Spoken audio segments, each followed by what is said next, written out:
Panglimang gabi na namin sa ilog, buti nga di nagpaparamdam yung ulan dahil di ko maisip kung anong kalagayan namin pag nagkaganon. Ano ba Warren, ibalik mo na damit ko, nangingibabaw na boses ni Andy habang nag-aayos na kami para matulog. Hay nako! Magsitigil na kayo baka marinig pa kayo ng kung sino sa ilog, agad na paalala ni Mitch kaya dali-daling tumabi ang mga ito sa akin. Ibalik mo na kasi, nilalamig ako, patuloy ng dalawa kahit nakahiga na ang mga kasama. Ang damot mo naman Andrea. Tis? May mga damit ka naman ah. Nasa sampayan nga kasi to naman. Napapikit na lang ako at agad bumangon dahil sa ingay ng mga ito, pinagitnaan pa naman ako. Tong dalawang to talaga. Saan naman ako pupwesto nito? Di yakapin na lang kita, agad akong napahinto sa narinig, maging ang mga kasamahan namin ay nakuha ang atensyon ng mga ito.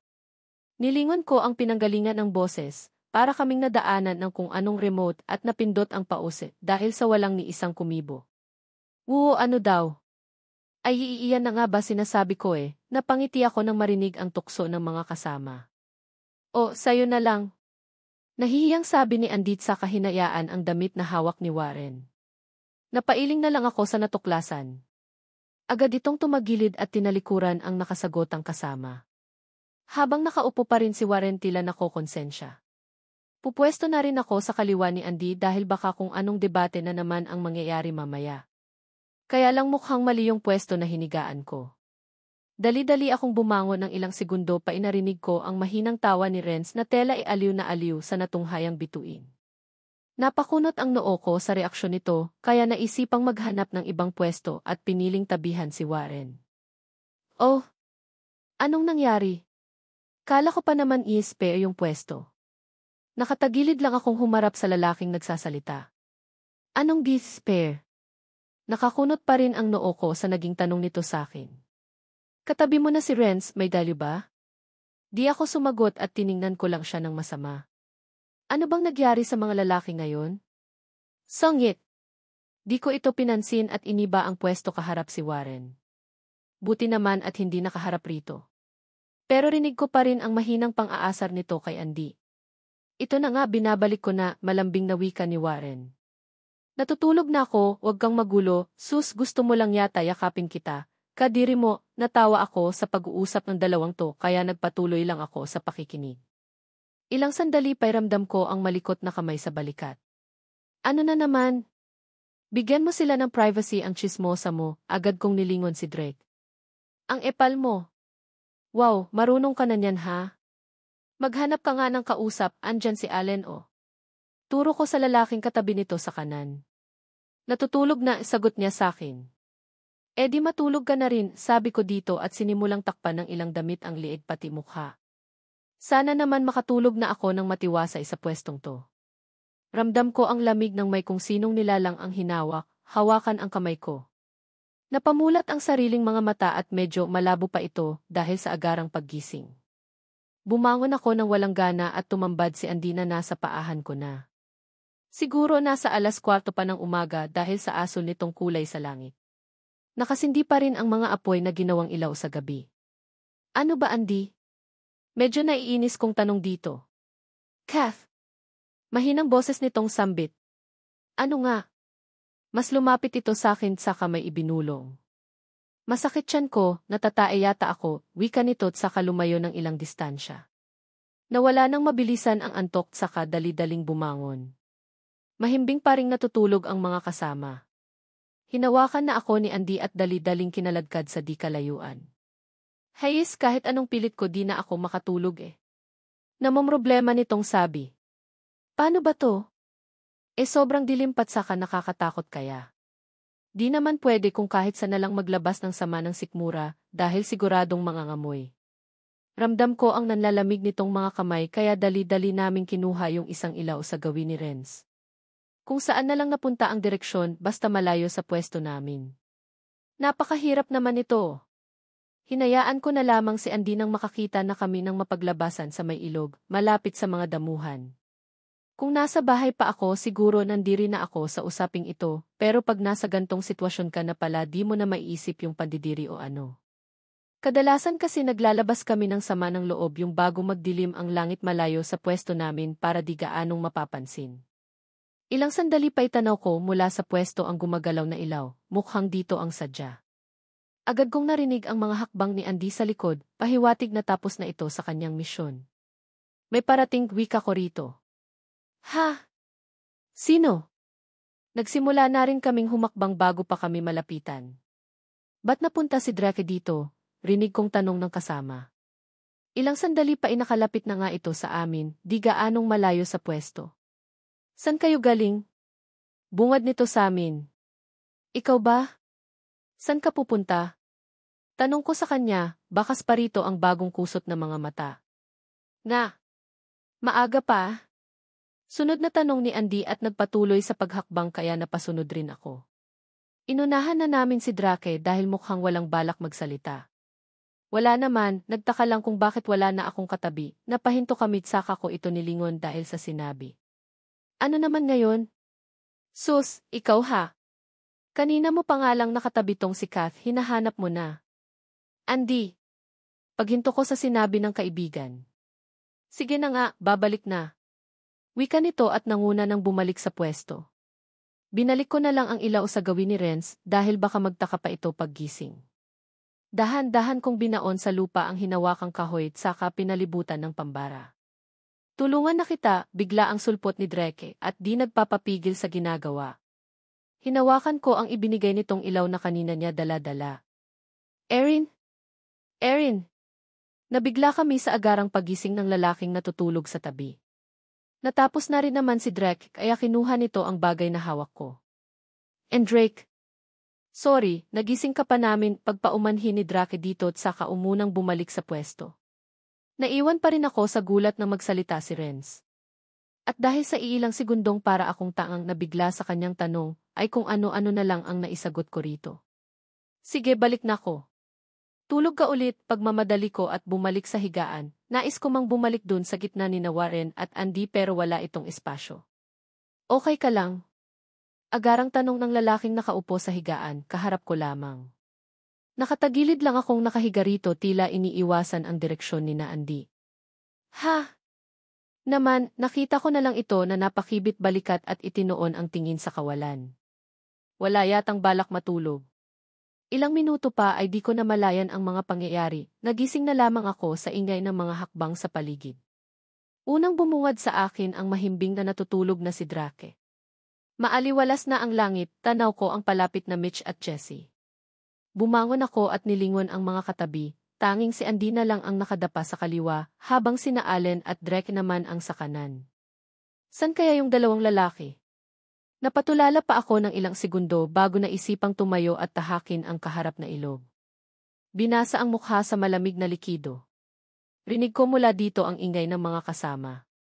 Di maiwasang mapatingin, pinipilit ginising ni Warren si Drake tila nakangiting may tinutukso.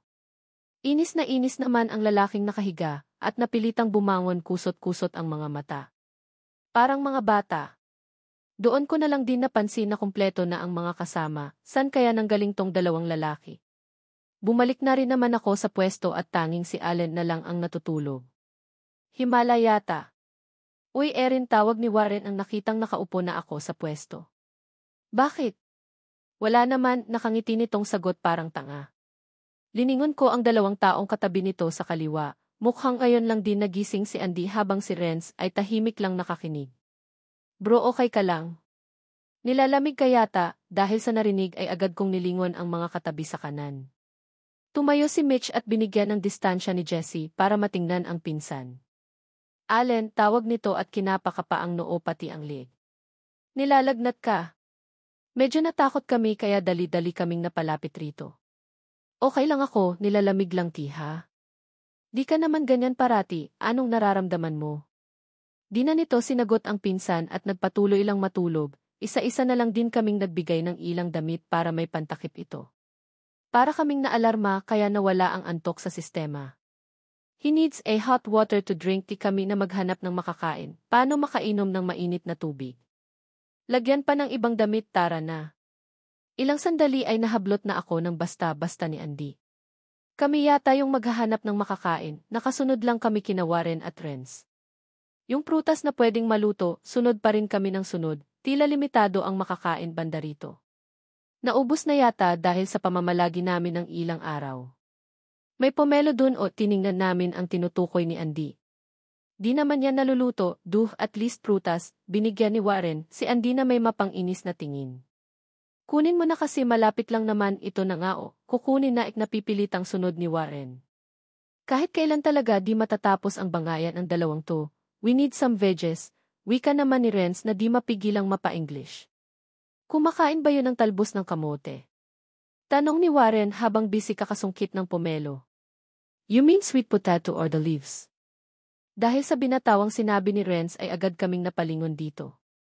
I mean dahon ng kamote, right? Di ko mapigilan matawa sa pinagsasabi nito, kahit nasa gitna na kami ng pagmamadali di pa rin mawawala yung nakasanayang pag-English. Matapos nakuha ang 3 pomelo ay ibinigay ito sa amin. Naalala ko may talbos ng kamot doon sa tabi ng ilog, patuloy na pagsasalita ni Warren, habang nakasunod naman kami ni Andy sa likod. Nakadaan na kami sa matatayog na kawayan, tanaw ang mga kasamahan sa gilid ng ilog. Ilang sandali pa ay inunahan ako ni Andy sa kahuminto sa paglalakad. Humarap ito sa akin na tela kinakabahan. Kath, di kaya yung pinuntahan natin kaninang madaling araw yun yung tinutukoy ni Warren? Medyo di ko pagets yung gusto nitong sabihin ang bigla itong magsalita uli. Kath, mukhang doon nga, naku anong gagawin natin? Nagmamadali nitong sambit sa kainunahan akong umalis. Rinig ko na lang dito ay yung pagtawag niya kina Warren at Renz na nasa pwesto na namin. May iba't ibang pinanggagawa ang mga kasama, habang si Mitch naman ay binabantayan lang si Allen na kasalukuyan pa ring nakahiga. Nilagay ko na lamang ang hawak na pomelo sa nakasanayang hapag na gawa sa dahon. Ano ba Andrea? Doon nga banda inis na wika ni Warren. Sinundan ko ang tinutukoy nito, mukhang doon nga sa kung saan naglabas ng sama ng sikmura si Andy. Ang kulit mo. May iba pa naman siguro, wag na yung kamot. Napailing na lang ako sa ginawang paraan ni Andy, paano ba namin mapigilang wag pumunta doon si Warren? Eh di ano na lang, malunggay. Ang tanga mo doon. Sige maghanap ka ako na sa kamot. Wika ni Warren na mukhang ready nang umalis at tahakin ang tabi ng ilog na di kalayuan. Wag na kasi Panghinto ni Andy at pinipigilan pa nito ang kaliwang kamay na makaalis. Ang kulit mo. Gusto mo lang yata masolo ako no? No. No, pang-aasar ng lalaki. Yak di no. Sus, na nga tayo lang pupunta, natawa na lang ako sa natunghayang asaran. Napahinto si Andy pero mukhang hindi pa ito nakontento dahil hawak-hawak pa nito ang isang kamay ni Warren.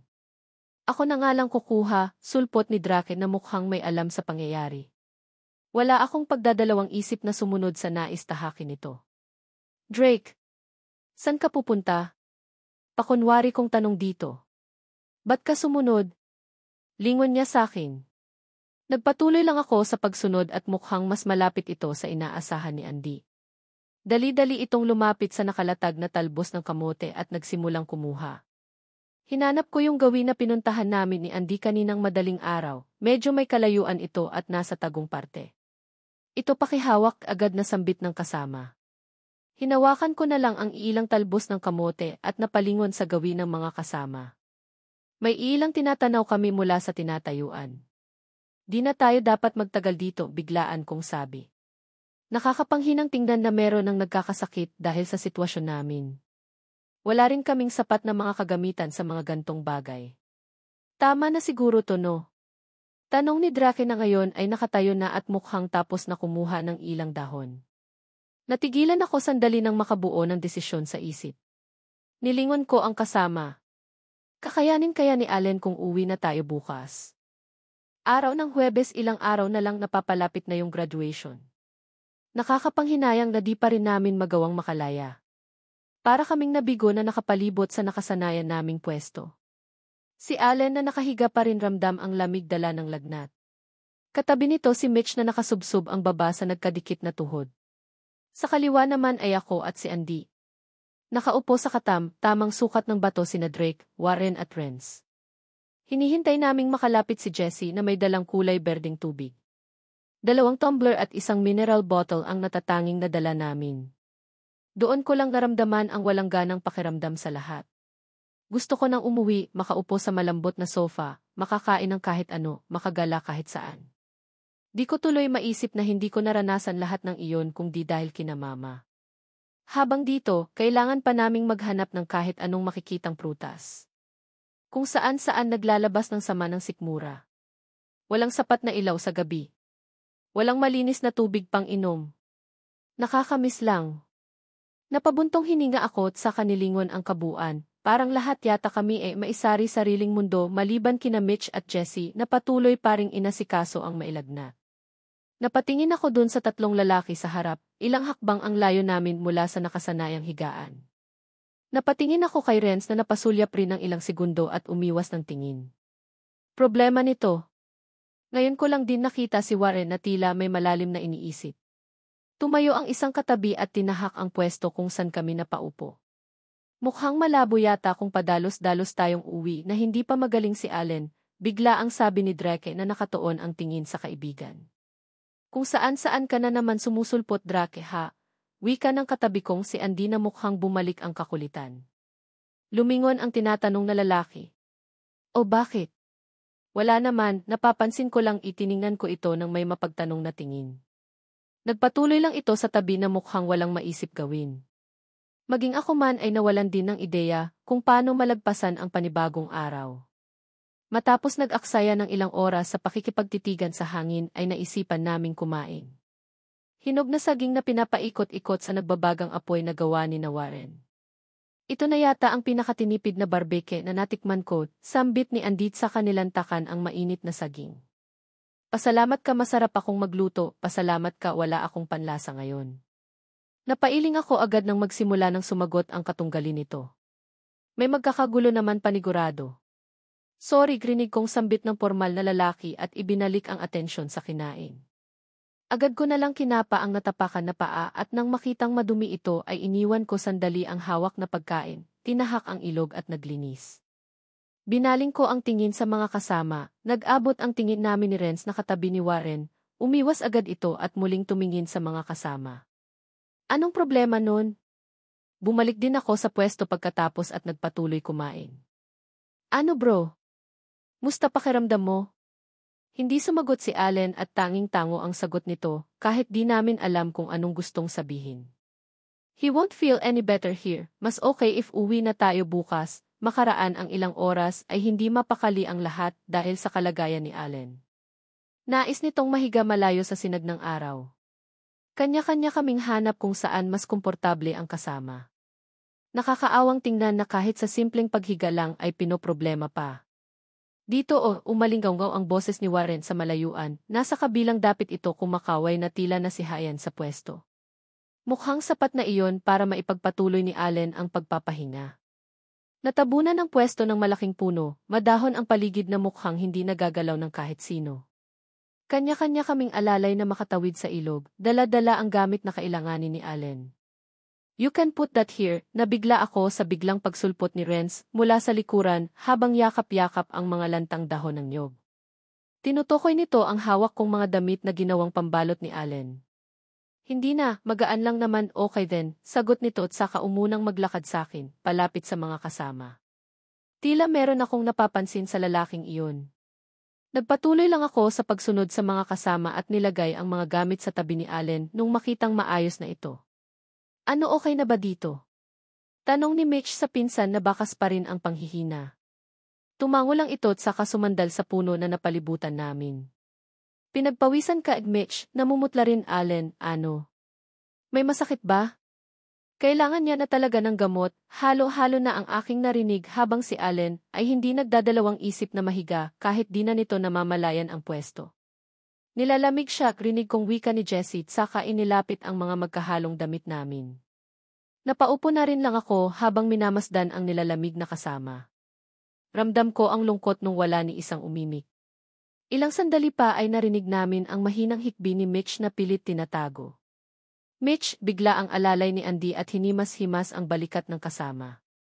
Kasalanan ko yata kung bakit siya nagkaganto, panimula nitong wika na hindi sinang-ayunan ng karamihan.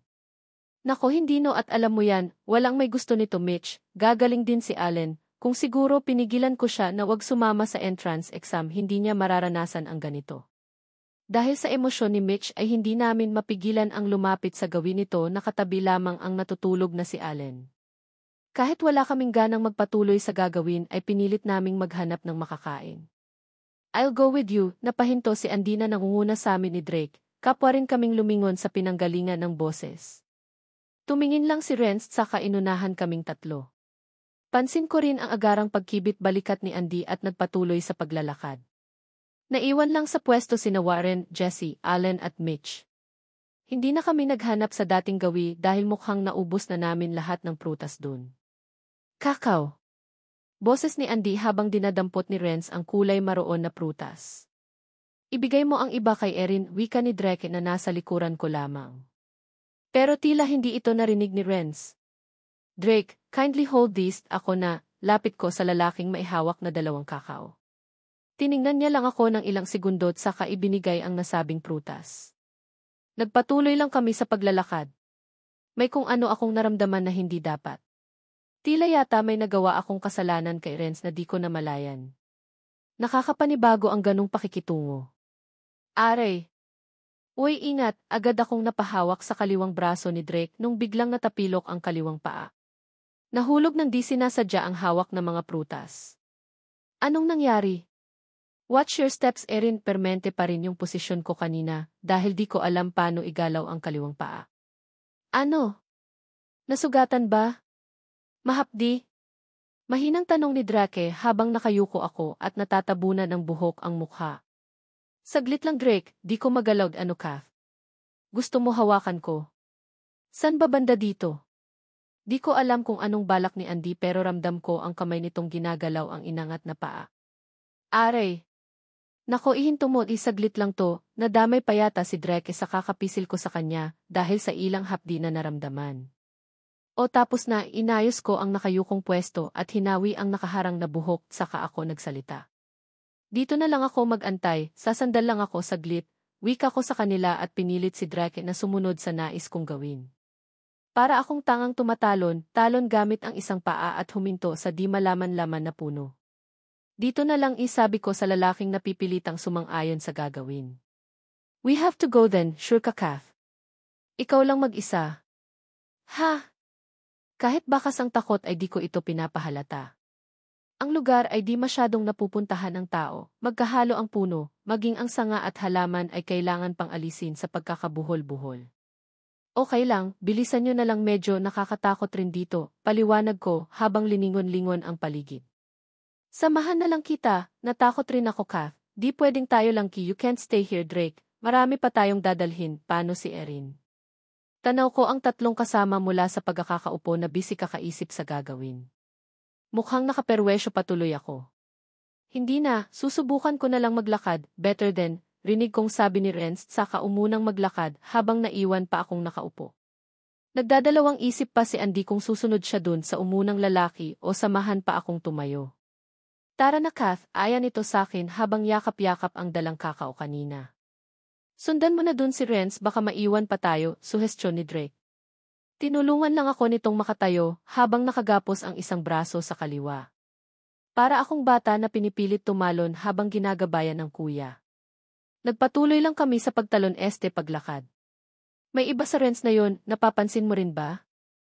Hayaan mo na, baka may problema lang, sandaling kwentuhan habang naglalakad, tanaw ko rin sa di kalayuan ang dalawa na mukhang may nakitang prutas.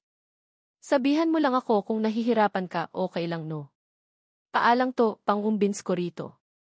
Nagpatuloy lang kami sa paglalakad para maabutan yung dalawa. Guyabano. Paano ba kainin yan? Hindi sumagot si Renz at ibinigay lang ang prutas kay Andy. Marami-rami na rin kaming nakuha kaya medyo nahiya akong humingi ng tulong kay Drake. Nakakita pa kami ng 3 pomelo at saging na pwede nang ibenta dahil sa magandang pagtubo nito. Is this a sugar cane, right?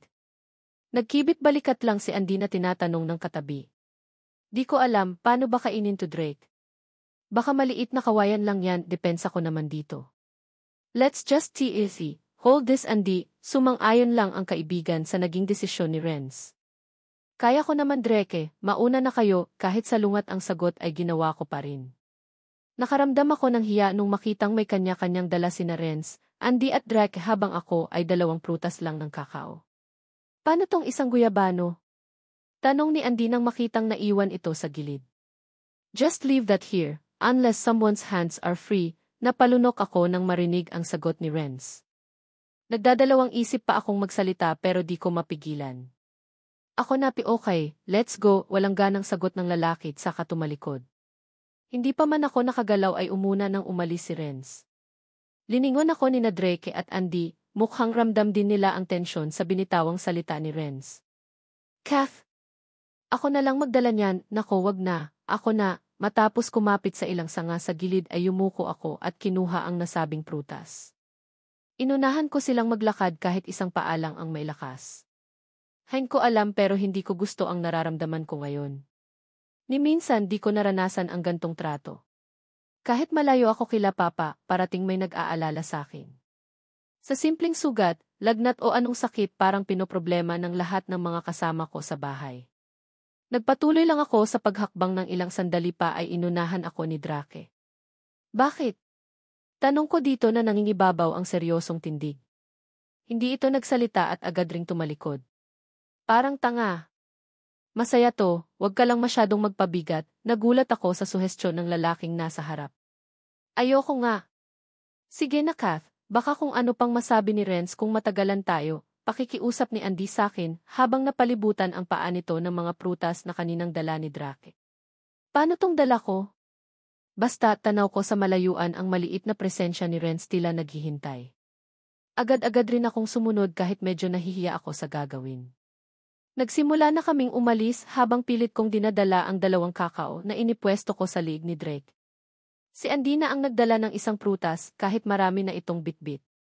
Para mo naman akong sasakalin yan, ay sorry, nahihirapan akong gumalaw at tanging kamay lang ang mailakas sa oras na to, nakikiliti na ako rinig ko ang mahinang tawa ni Drake. Hoy bilisan niyo naman, maya na lang diyan ha, kumunot ang sariling noo sa sinabi ni Andy. Hindi na lang ako umimik dahil baka nabibigatan na tong lalaki sa akin. Nang makaabot na kami sa tinatayuan ni Renz ay agad akong kinabahan. Tumingin lang ito sa kalagayan namin ni Drake. May dala itong 3 guyabano, 1 kakao at kakaibang klase ng saging. Hindi ko na lang siya tiningnan dahil baka kung ano pang masabi. Saglit lang Erin ha. Baba ka muna, hindi pa man ako nakasagot ay agad nang yumuko si Drake senyales na pwede na akong dumista niya sa kanya. Agad niyang iniwan sa lupa ang mga prutas saka dali-daling pumunta ng gilid. Naiihi ako. Natawa ako sa naging hitsura nito, pansin ko rin ang pag-iling ni Andy. Pero nung magtama ang tingin namin ni Renz ay nawala ang kurbang ngiti sa mga labi. Tumahimik na lang kami ni Andy saka hinintay makabalik ang kasama. Pansin ko ang ilangan sa aming 3, siguradong naramdaman rin ito ni Andy dahil hindi na ito gaanong nagsasalita. Grabe Erin di ka naman mataba pero ang bigat mo bigla ang sulpot ni Drake at hinimas-himas pa ang likod nito. Ikaw lang naman pumilit sa akin, malamnay kong sagot rito na tila nahihiya dahil totoo rin naman. Sus! Binibiro lang, balik ka na ulit, nakangiti nitong sabi at ginulo pa ang buhok ko. Maya nakasilandian, Andy napatakip na lamang ang babae sa ingay ng kanyang bunganga. Habang si Drake ay nag-iinat pa ng mga buto, parang may digmaang pupuntahan. Hindi ko na malayan ang agarang paglapit ni Renz sa pwesto namin ni Drake. I'll carry you, napalunok ako nung mapansing sa akin ito nakatingin. Ha? Hindi na bro, mabigat pa naman yan, ako na hindi ito sumagot pero iniwan ang mga dala nito sa lupa at tumalikod sa akin. Don't waste your time, kinabahan ako sa malamig na boses nito, aya agad rin akong napatango. Nakakahiya. Yumuko ka bro, okay, tiningnan ko si Andy na bigla ring tumango. Dahan-dahan kong inangat ang kanang braso at inilagay ang kamay sa balikat. Nagdadalawang isip pa ako dahil nakakailang na magdikit ang balat namin. Nang makita kong kinuha ni Drake ang mga prutas na naiwan sa gilid ay dali-dali akong umangkas sa likod nito. Hindi ito umimik pero nagawa pang yumuko at abutin yung mga dalang prutas kanina. Kakao mo, abot rin ni Andy ng prutas. Nagpatuloy lang kami sa paglakad na tila wala lang kay Renz. Wala itong sabi-sabing nahihirapan siya o mabigat ba ako. Liningon ko ang 2 kasama na nakasunod sa amin. Bro, dahan-dahan naman, wika ni Drake nung muntikan akong nabangga ng ilang sanga. Ilang minuto nang ilangan ay tanaw ko na ang pwesto. Makikitang naghihintay ito sa pagdating namin. You go first, isambit ni Drake at binigyan distansya sina Drake at Andy. Nang makadaan ang dalawa ay nakapermente pa rin ang pwesto namin ni Renz. Mamay, hinihintay ka ba? Naiilang kong tanong na nasa likuran nito. Ilang sandali pa ay ibinago ni Renz ang direksyon na mukhang babalik sa gubat. Hoy! Hoy, saan kayo pupunta? Anong nangyari? Rinig kong sigaw ni na Andy na mukhang nakarating na ng pwesto. Renz! Di ko mapigilang sambitin ang pangalan nito. Pilit kong nilingon ang mga kasama, naghihintay na merong lalapit sa amin pero wala. Nagpatuloy pa rin ito sa paglalakad. Dito na lang ako, nahihiya kong sabi nung mapansing di nagsalita si Renz. Lakad pa rin ang lakad at walang balak sumagot. Renz! Dito na lang ako, ulit kong sabi pero di pa rin tumigil. At dahil hindi ko na gusto ang pangyayari ay tinanggal ko ang dalawang kamay na nakapalibot sa liig nito. Wala na sa akin kung mahulog ako basta nais ko lang bumalik sa mga kasama. Masama man ang ganun pero nagkaroon ako ng di kaaya-kaayang persepsyon kay Renz. Dahil na rin siguro sa nagawa niyang pakikitungo kanina, siguro nga di ko pa siya tuluyang kilala. Pinagpatuloy ko ang pag-ilag mula sa pagpasa nito at kalaunan ay huminto rin. Dali-dali akong tumalon kahit nanginginig na ang kaliwang paa sa sakit.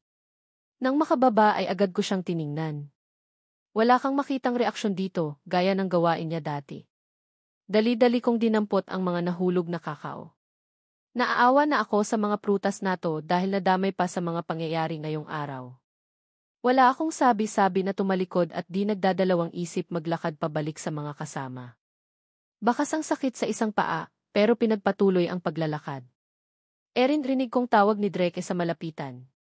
Di ko siya pinansin at mas nangingibaw ang desisyon na uwi. I know you hear me, agad akong napahinto nung nagbago ang tono ng kanyang boses.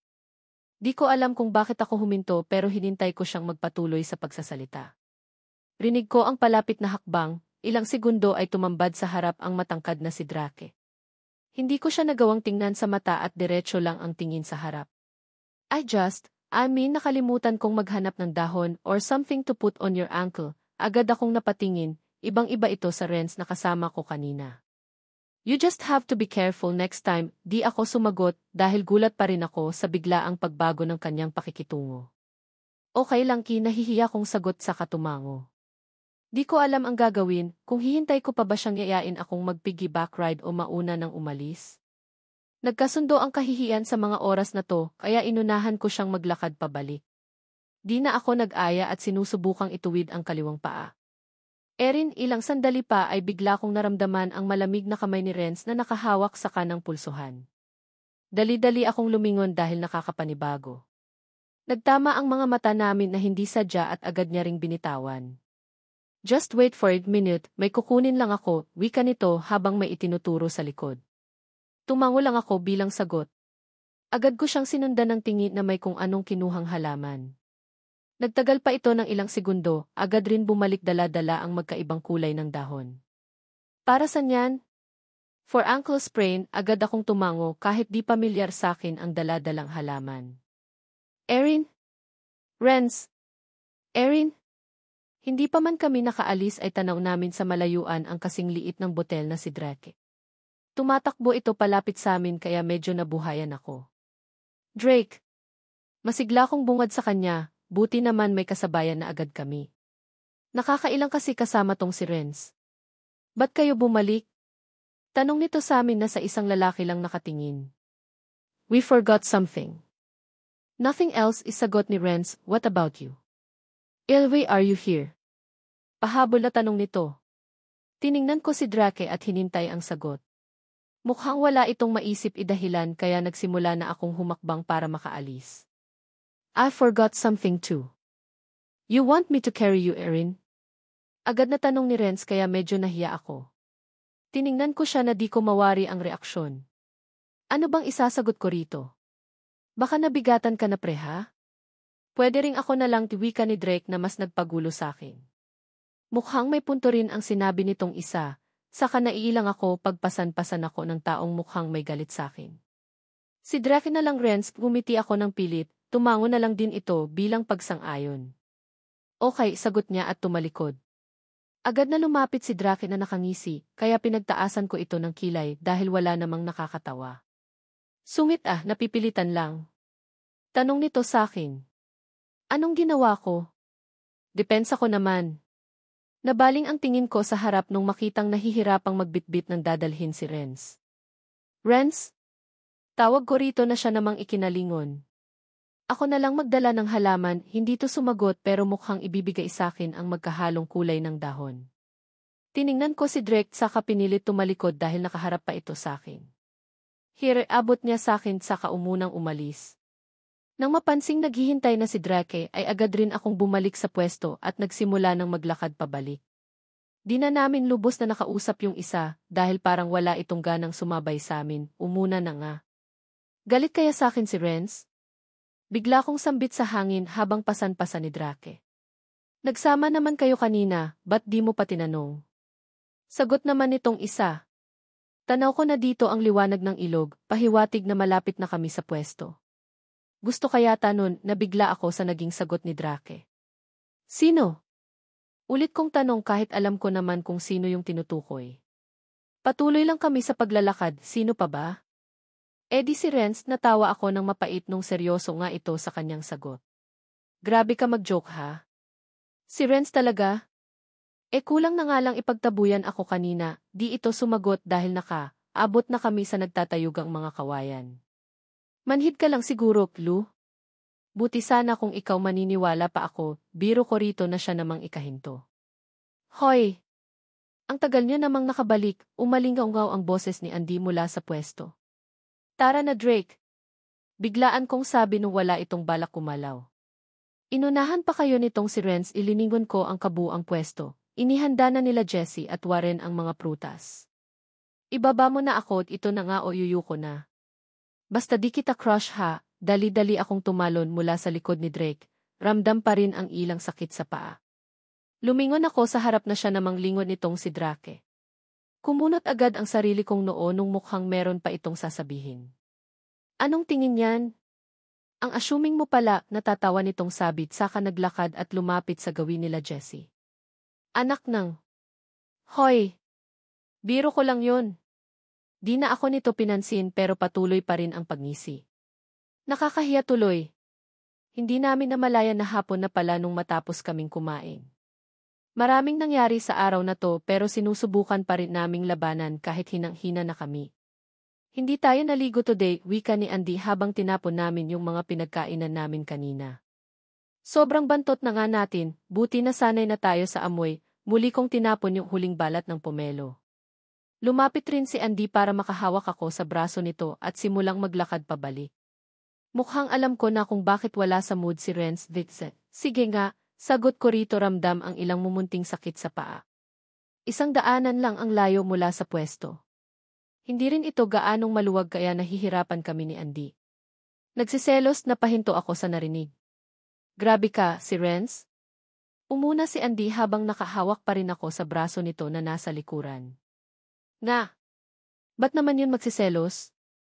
Baka nga may galit sa akin, kita kong napailing na lang si Andy at nagpatuloy kami sa paglalakad pabalik sa pwesto. Nagsimula nang magtago ang sinag ng araw, pahiwatig na ilang oras na lang ay magdilim na ang paligid. Allen, musta na pakiramdam mo? Nakuha ng aming atensyon ang pagtanong ni Mitch sa pinsan na nakahiga lang. Minulat nito ang mga mata at mukhang may balak bumangon. Ilang sandali pa ay sumandal ito sa puno na nasa likurang pwesto. Medyo okay na, pero maihadatse pa rin, sagot nam nito bakas ang panghihina ng mata. May gusto ka ba? Tumango lang ito kaya di namin maiwasan magtinginan lahat. Sige ano yun bro? Tanong ni Drake na malapit sa gawin nila Mitch at Jessie. Gusto ko nang umuwi, napapagod na ako, mas lalo akong kinabahan dahil baka may ibang ibig sabihin ang naging sagot nito. Kailan mo gusto umuwi?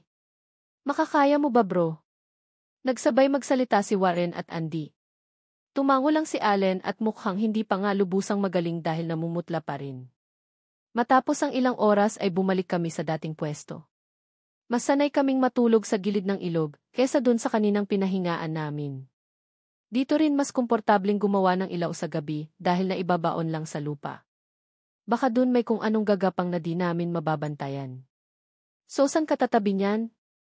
Tanong ni Andy habang patuloy na nilagyan ni Jessie ang kaliwang paa ng mga dahon. Pwede ka namang tumabi sa'kin Erin, okay na siguro tong itali, napaisip ako sa suhestyon ni Jessie, pero ayokong matulog na nasa gilid. Itinaas pa nito ang paa at mukhang tapos ng lagyan ng mga dahon na ibinigay ni Renz kanina. Sus, ayaw mo lang matulog ako sa tabi niyo ni Warren, pagbibiro ko rito. Hoy, hindi ko sinabi yan ha. Kapwa kami natawa ni Jessie nung makitang nailang si Andy sa pinag-usapan. Warren. Tawag ko sa lalaking busy nakipag-usap sa mga kasama. Nasa gawing ilog kami, nakaupo sa malalaking bato. Hoy! Anong gagawin mo, Kath? Hindi na mahitsura ang reaksyon ng kaibigan. Warren! Sabay na tawag namin ni Jessie dahilan para magtakip ng tenga tong isa. Na, pupunta na. Ano ba yun? Bungad na tanong ni Warren habang pinipigilan naming tumawa ni Jessie. Ha? Ano, pinatawag ka nitong si Andy, ang tagal mo raw, biro naming dalawa dahilan para makaramdam ako ng pagsiko ni Andy sa gilid. Namiss ko yata yung siko namin dati. Ano ba yun, Andrea? Hindi ko alam pero kinilig kami sa narinig. Agad din itong lumapit sa amin at mukhang may balak pang upo. Binibiro ka lang ng mga to, sinunod mo naman, sagot nitong babae na nasa gilid ko lamang. Anong problema kung nandito ako? Nakikinig lang ako sa pag-uusap ng dalawa na kala mo talaga may pinaghugotang relasyon. Kapwa nagsalubong ang tinginan namin ni Jessie, mukhang nabasa niya agad ang takbo ng aking isip. Umuna itong tumayo, inilahad ang dalawang kamay kaya naitapak ko ang kanang paa at tinanggap ang mga kamay nito. Dahan-dahan ka lang para di siya mahulog, tukoy nito sa mga dahon na nakabalot sa paa. Hoy, saan kayo pupunta? Wika ni Andy na mukhang di na malayan ang nagawa naming pagtayo. Warren, ikaw na bahala kay Andy, natatawa kung sabi na siya namang ikinatagpo ng dalawang kilay. Teka, sama na ako, kakaupo ko lang iiwan mo ko. Sino ba kasing nag-utos sa'yo? Nagsimula na kaming maglakad pero rinig ko pa rin ang bangayan ng dalawa. Dito ka sa braso kumapit Erin, umuna na kaming bumalik sa pwesto, dinatnan namin ang mga kasama na mukhang handa ng matulog. Siguro kung hindi magbago yung desisyon ni Allen, wika ni Mitch. Di namin naabotan kung anong pinag-usapan nila ni Drake, habang nasa gitna si Allen na mukhang nakikinig naman. San ka banda? Napalingon ako sa nagtatanong na si Jessie. Ninitian ko lang ito at dahan-dahang umupo sa gitna ng dalawang lalaki. Medyo may kaluwagan ang pwesto dahil andon pa rin sa ilog sina Warren at Andy. Thank you Jess, ninisyan niya lang ako at saka naglakad palapit sa tabi ni Mitch. Dahan-dahan kong ginalaw yung kaliwang paa na nilagyan nila Jessie ng dahon kanina.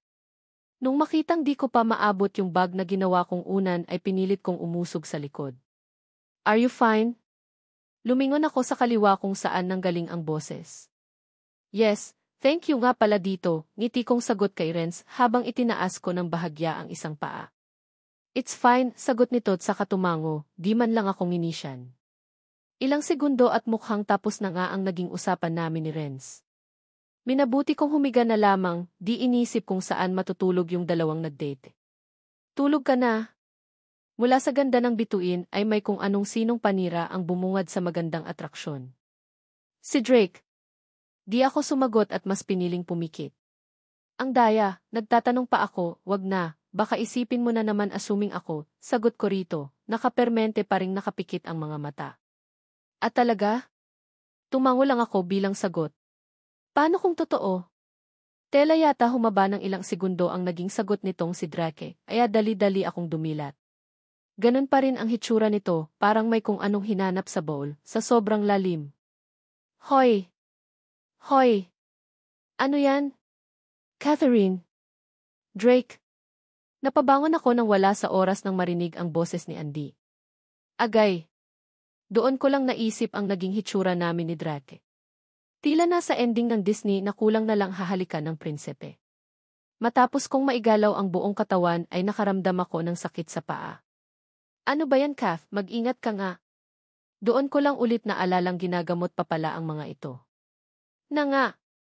Ewan ko sa'yo. San ka ba tatabi? Tanong ni Andy na mukhang high blood. Ano na naman na kwento ni Warren dito? Nakatayo pa rin ang dalawa, lalo patuloy kaming naging langgam dahil sa pwesto namin. Ah! Dating gawi? Sagot ko rito. Ayokong katabi si Drake nakakaumay, lalo naman ako no.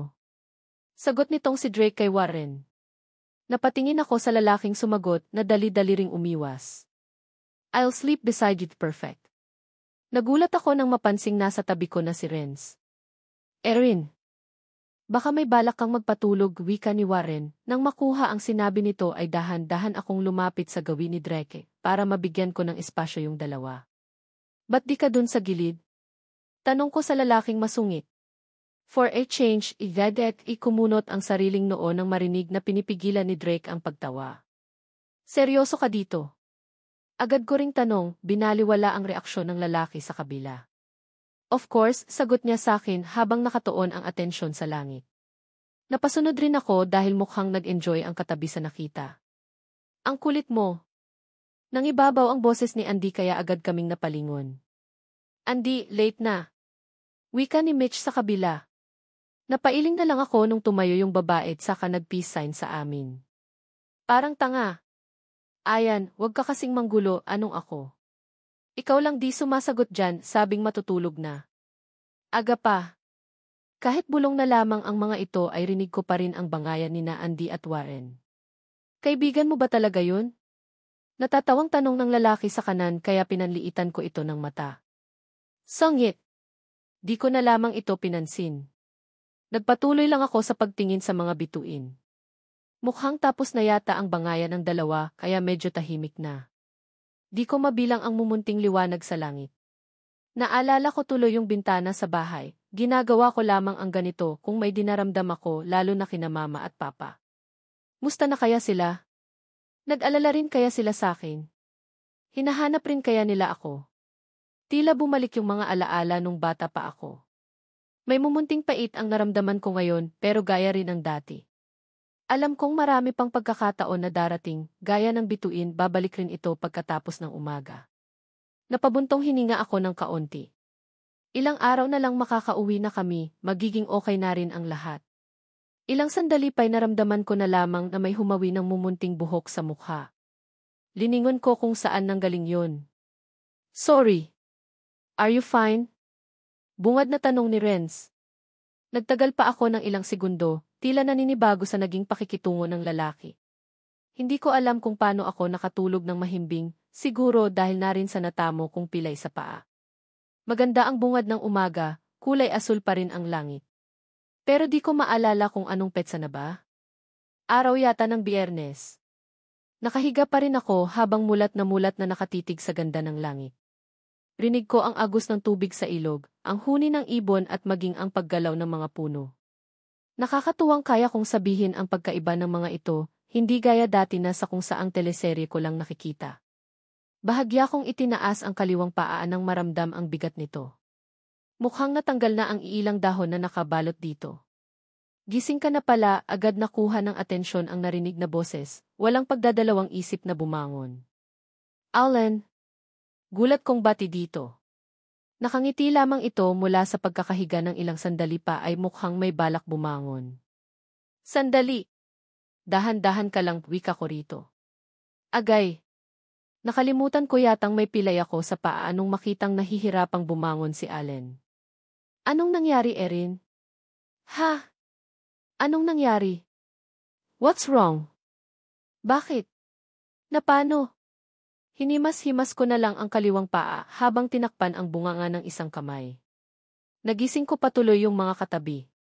Sorry, nagulat lang ako nung magsalita si Allen, naigalaw ko lang yung paa kaya ganun, nahihiya kong sagot rito at di na tiningnan yung naging reaksyon nila. Tulog na kayo ulit, wika ko rito at dali-daling humiga sa pwesto. Kala ko naman ano na. Hindi ko na alam kung anong pinaggagawa ng mga kasama matapos kong mahiga at sinusubukang matulog ulit. Nag-uumpisa ng mag-ingay, kahit anong pilit kong makatulog ay gising na talaga ang diwa ko. Nakapikit pa rin ang mga mata na kala mo'y meron akong iniiwasang makita. Narinig ko na lamang ang kanya-kanyang ingay ng mga paa. Pahiwatig na handa ng simulan ng mga kasama ang panibagong araw. Drake! Gisingin mo na yang si Erin nang makapagplano na tayo, boses ni Mitch ang kumuha sa aking atensyon. Agad kong minulat ang mga mata. Didn't know you're awake, bungad ni Renz nung dumilat ako. Nakaupo na ito at mukhang nagpapahinga lang sandali. Wala akong choice kundi ang bumangon mula sa pagkakadapa. Nilibot ko ng tingin ang paligid, medyo hindi na ito gaanong maaga gaya kanina. Nasa higaan pa rin ang mga ito maliban kay Jessie na nagmamadaling bumalik ng pwesto. Mukhang nanggaling sa ilog. Sa natatandaan ko Friday na ngayon, wala ba kayong plano para makalaya dito? Seryosong wika ni Mitch dahilan para maupo ako ng maayos. We stayed here for almost a week, maybe it's time for us to go home, di ko mapigilang mapatingin sa katabi. Seryoso ang mukha nito as always. Kung ako nga namimiss na sila mama, paano pa kaya siya na may sarili ng pamilya? Nakaramdam ako ng pagsiko mula sa kanan, pero hindi pa man ako makalingon ay nagtagpo ang tingin namin ni Renz. Agad na lang akong tumingin sa kung sinong nilalang ang inilapit ang siko sa akin. And before you judge, I'm not saying this for my own benefit. As don't have child or a wife. I'm saying this as your kuya, I know blames and judgments are on me when we get there.